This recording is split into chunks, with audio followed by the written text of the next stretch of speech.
पहला सवाल है, क्या डीआईपी डाइट से रीनल हाइड्रोफोनोसिस ठीक हो सकता है? देखिए, पहले तो ये समझना कि इसमें क्या है कि यूरिन जो है वो किडनी में अटक जाता है और किडनी की स्वेलिंग हो जाती है। लेकिन अटकने का मेजर कारण है वाटर रिटेंशन का, कि शायद सॉल्ट बॉडी बाहर ठीक से थ्रो नहीं कर पाती है, वो भी किडनी की प्रॉब्लम है।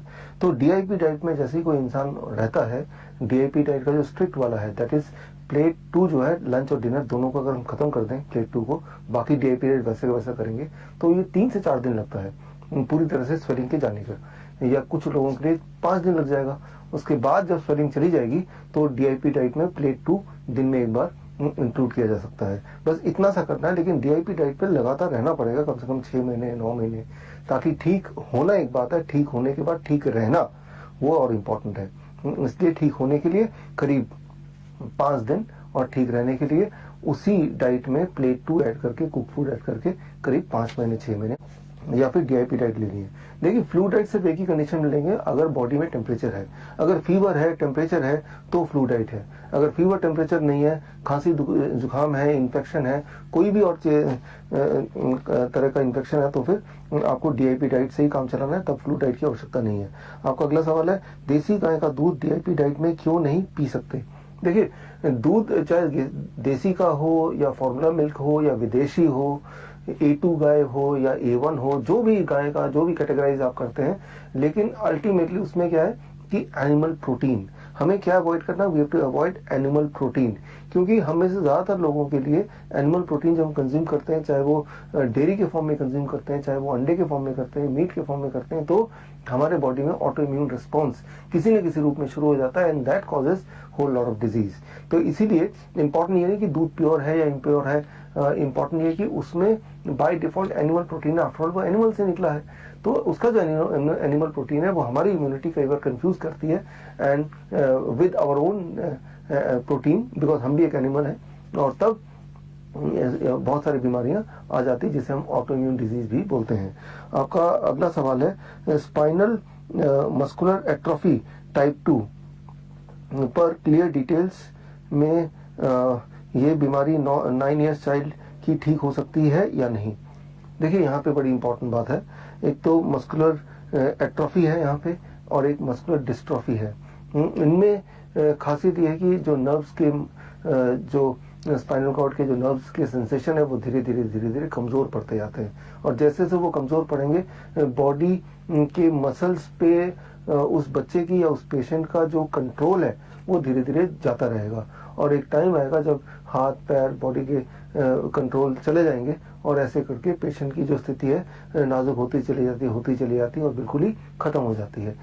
ये तो that is what is muscular atrophy. Muscular dystrophy में भी इसी तरह से होता है, यहाँ नर्व से का कनेक्शन है, डिस्ट्रॉफी में मसल से का कनेक्शन है, दोनों में ऑलमोस्ट सिमिलर है, और दोनों के पीछे का जो मैकेनिज्म है वो अगेन मोरलेस ऑटो इम्यून डिजीज ही है, जिसके बारे में अभी मैं बात कर रहा था। तो ऑटो इम्यून रिस्पॉन्स बॉडी का स्विच ऑफ अगर आप कर पाए तो डिजीज उसी स्टेज में वहीं अरेस्ट हो जाएगी, मतलब बच्चे की हालत और खराब नहीं होगी, पहली बात।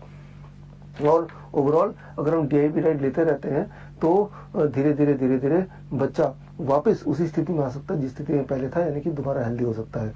लेकिन इसमें साल 2 साल लग सकते हैं, लगते हैं, लेकिन सबसे इंपॉर्टेंट बात है जो भी परिस्थिति है उससे और एग्रेवेट नहीं होगा the moment you start with the diet. अगला क्वेश्चन है, ट्रैवलिंग के समय उल्टी की समस्या से छुटकारा कैसे पाएं?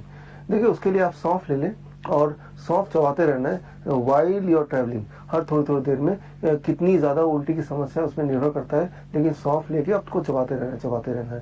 साथ में कभी कभी बीच में हर आधे घंटे में अदरक का छोटा टुकड़ा ले लें, उसको भी चबाते रहें। तो अदरक का टुकड़ा लेके चलें, सौंफ लेके चलें, और रुमाल में नींबू निचोड़ के उसको सूंघना है। ये छोटे छोटे नुस्खे हैं, इससे आप देखेंगे कि जो टेंडेंसी है उल्टी आने की वो काफी हद तक कंट्रोल में आ सकती है। अगला सवाल है, मेरी आंखों का रेटिना में स्वेलिंग है, ब्लड विजन है, बोटॉक्स इंजेक्शन भी लगवाया था, डॉक्टर कह रहे थे कि मुझे स्पेज्म की बीमारी है, तो इसका इलाज क्या होगा? देखिए एक इंपॉर्टेंट बात याद रखिए, नाम जो है ना बीमारियों के इतने सारे रख दिए, ढेर सारे, और इतने कॉम्प्लेक्स नाम कि उसको प्रोनाउंस भी आप नहीं कर पाएंगे। लेकिन सबसे इंपॉर्टेंट बात इसी क्वेश्चन के दौरान आपने देखा कि किडनी में भी पानी जमा हो सकता है और बॉडी के किसी भी ऑर्गन में पानी जमा हो सकता है, वो लंग्स भी हो सकता है, यहाँ तक कि वो आंखें भी हो सकती हैं, रेटिना भी हो सकता है। कहीं भी एक्सेस वाटर डिपॉजिट होगा तो वो वाला ऑर्गन फंक्शन कम करेगा या नहीं करेगा। तो किसी भी बॉडी के किसी भी अंग से अगर पानी के एक्सेस डिपॉजिट को निकालना है तो सेफ एंड सिंपल फॉर्मूला वही है कि the moment you are on DIP diet minus plate 2 को लंच और डिनर से हटा दिया और ऐसा लगातार 5 डेज तक किया आपने, तो स्वेलिंग चाहे वो किडनी में हो जैसे मैंने पहले बताया था या रेटिना में हो जैसे अभी हम बात कर रहे हैं, स्वेलिंग हैज टू गो। और स्वेलिंग जाने के लिए 5 दिन, लेकिन उसके बाद स्वेलिंग गई वापस ना आ जाए उसके लिए simple DIP diet for next 5 months, तो उससे आप ठीक हो जाएंगे। ये बोटॉक्स इंजेक्शन की बात की, ये बड़े खतरनाक चीजें हैं, इनको दोबारा कभी सोचेगा भी मत। और साथ में आई के विजन को इम्प्रूव करने के लिए shoulder neck and I rotation exercise है जो मैं कई बार बताता रहता हूँ, मेरे कई सारे वीडियोस में भी है, वो एक्सरसाइज एक बार और देख लेते हैं। रोज 15 मिनट लगाइए shoulder neck and I rotation exercise. Shoulder 10 इस साइड और 10 इस साइड, तो ये करेंगे तो आई हेल्थ में बड़ा अच्छा असर पड़ेगा। फिर नेक इस तरह से 10 बार, इस तरह से 10 बार, फिर इस साइड 10 बार बैठे बैठे ही, और इस साइड 10 बार। तो ये हो गया shoulder neck and I rotation में आंखों को इस तरह से आप देख रहे हैं कि ऐसे 10 बार इस तरफ एंड 10 बार दूसरी तरफ। इसमें किसी की मदद भी ले सकते हैं, कोई अपने फिंगर को इस तरह से घुमाएगा और आपको सिर्फ उसके फिंगर को फॉलो करना है और धीरे धीरे आपकी प्रैक्टिस हो जाएगी, आप और अच्छा करने लगेंगे। इंपॉर्टेंट ये नहीं कि आप अच्छा कर पा रहे हैं कि नहीं, इंपॉर्टेंट ये कि क्या आप कर रहे हैं। रोज करना है 15 मिनट 20 मिनट कभी भी। तो ये एक्सरसाइज को अपना परमानेंट पार्ट ऑफ लाइफस्टाइल बना लीजिए। अगर आपके आई हेल्थ के बारे में आपको फिक्र है, कैटरैक्ट है, ग्लूकोमा है, चश्मा पहना हुआ है, इन सब में प्रभावशाली है, लेकिन ये exercise plus the DIP diet. आपका आखिरी सवाल है, हम कैसे कांटेक्ट करें other diabetes educator and nutritionist trained by you. यहाँ कोई लिस्ट या डिटेल अवेलेबल नहीं है।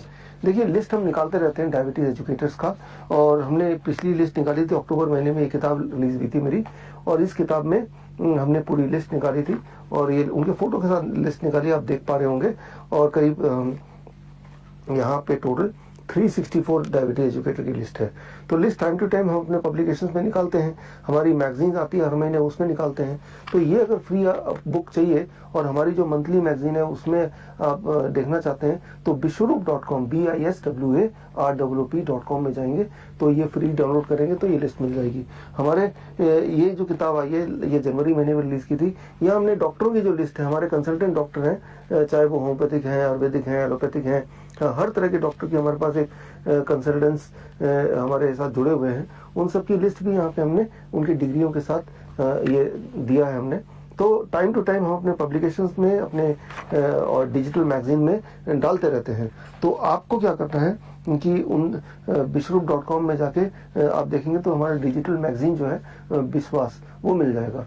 तो उसके माध्यम से आप टाइम टू टाइम बहुत सारी जानकारी हासिल कर सकते हैं। या वहाँ पे एक सेक्शन है biswarup.com में फ्री ई बुक, उसमें हमारी जो लेटेस्ट पब्लिकेशन है बुक्स हैं वो फ्री डाउनलोड मिलेगी और उसमें ये सारे के इंफॉर्मेशन रहेंगे। इसके अलावा